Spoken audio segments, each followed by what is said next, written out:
Assalamualaikum warahmatullahi wabarakatuh. Selamat datang di pertemuan keempat asistensi basis data 2020-2021. Di sini kita akan belajar tentang normalisasi dalam database. Nah, pertama kita harus tahu dulu pengertian normalisasi itu apa. Normalisasi adalah sebuah proses yang digunakan untuk mengeliminasi jenis masalah yang ada di dalam database. Contohnya seperti ini, kita membuat sebuah entitas, di dalamnya ada terdapat atribut yang rancu. Nah, kita eliminasi atribut yang rancu tersebut. Maka itu disebut normalisasi. Yang kedua yaitu tujuan dari normalisasi adalah menempatkan informasi di satu tempat dan di tempat yang terbaik.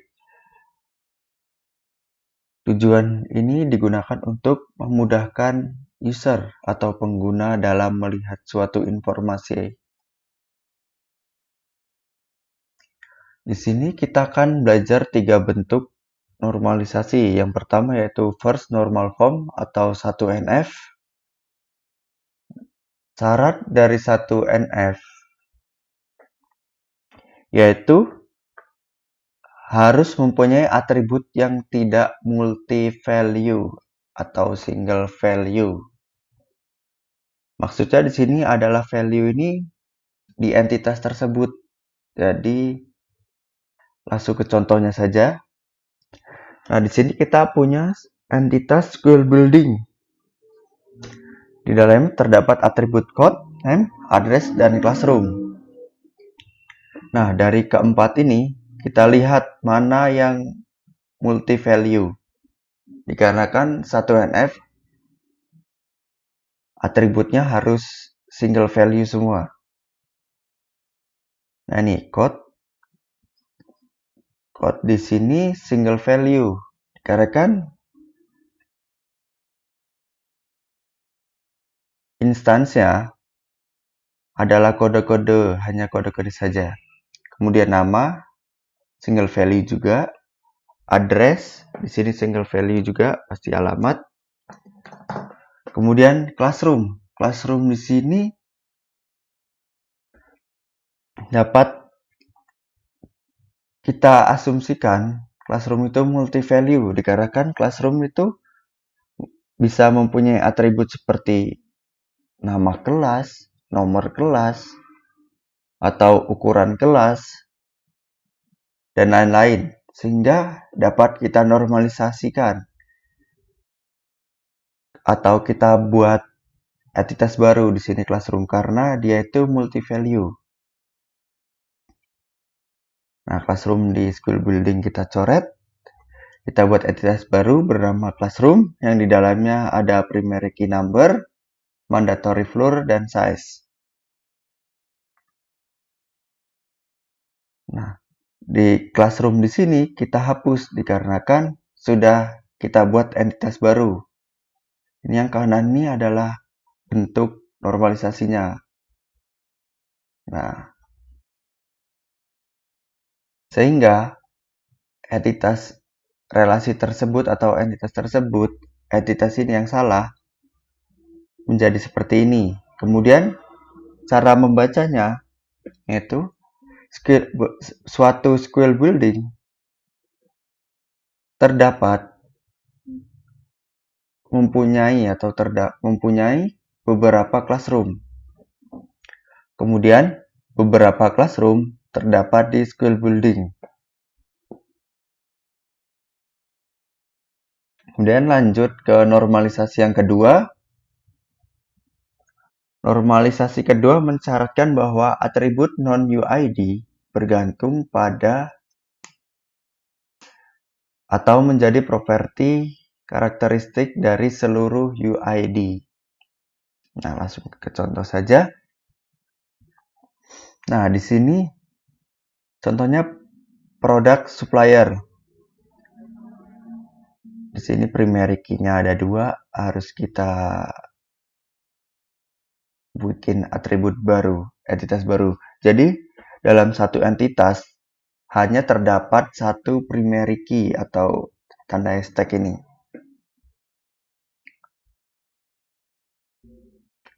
Ini kita lihat dulu apakah ini multi-value. Supplier number tidak multi-value, product number tidak multi-value, purchase price tidak multi-value, supplier name juga tidak multi-value. Tapi supplier number ini tidak bergantung kepada product number. Atau dalam kata lain, supplier number ini dapat berdiri sendiri, membuat entitas baru yang atributnya ada supplier number dan supplier name. Nah, ini pelanggarannya. Nah, kita coret supplier number di sini. Karena supplier number adalah atribut dari entitas lain. Supplier name juga begitu.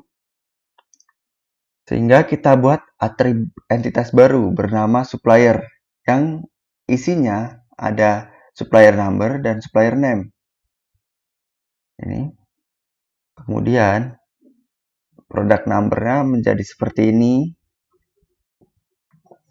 Nah, supplier number di sini kan bergantungnya terhadap name dan supplier, tidak bergantung kepada produk. Nah, ini pelanggaran yang sudah dinormalisasikan.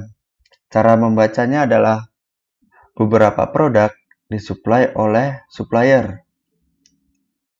Nah, satu supplier dapat menyuplai beberapa produk. Nah, ingat, kalau satu NF itu multi-value, kalau 2 NF adalah atributnya biasanya, bukan nama entitasnya. Nah, kita lanjut ke normalisasi yang ketiga, yaitu third normal form atau 3NF. Aturan 3NF ini hampir sama dengan 2NF. Tetapi 3NF ini adalah gabungan dari 1NF dan 2NF. Langsung ke contoh. Di sini ada entitas city yang di dalamnya ada ID, name, size, population, mayor, state, dan state flower. Nah, kita cari satu-satu mana yang 1NF dan 2NF. Di sini ID single value, nama name single value, size single value, population single value, major single value. Nah, di sini state. State ini multi value. Dikarenakan state itu udah bisa terbagi dalam atributnya. Ada kita buat ID state atau kemudian nama state dan lain-lain. State flower ini juga termasuk. Nah, makanya kita coret state di sini. State di sini melambangkan 1NF. Kemudian state flower. State flower ini tidak bergantung kepada city. Jadi kita coret karena sudah memenuhi aturan 2NF. Nah, sehingga state ini 1NF dan state flower ini 2NF. Kita buat entitas baru bernama state yang di dalamnya ada ID, name, dan flower. Nah, ini bentuk 3NF-nya.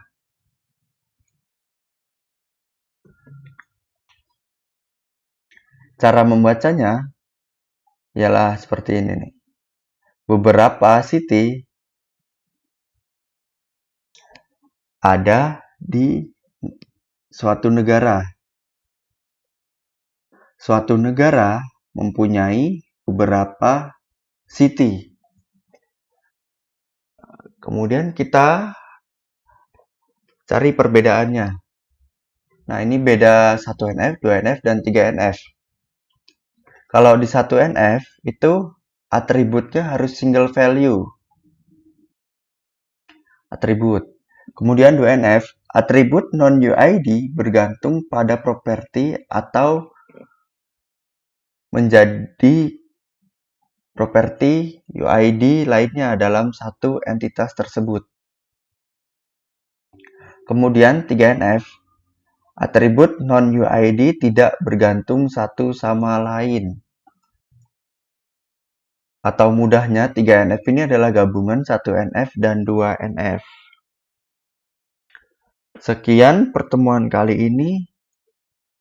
Apabila saya ada salah, saya mohon maaf. Kepada Allah saya mohon ampun. Wassalamualaikum warahmatullahi wabarakatuh.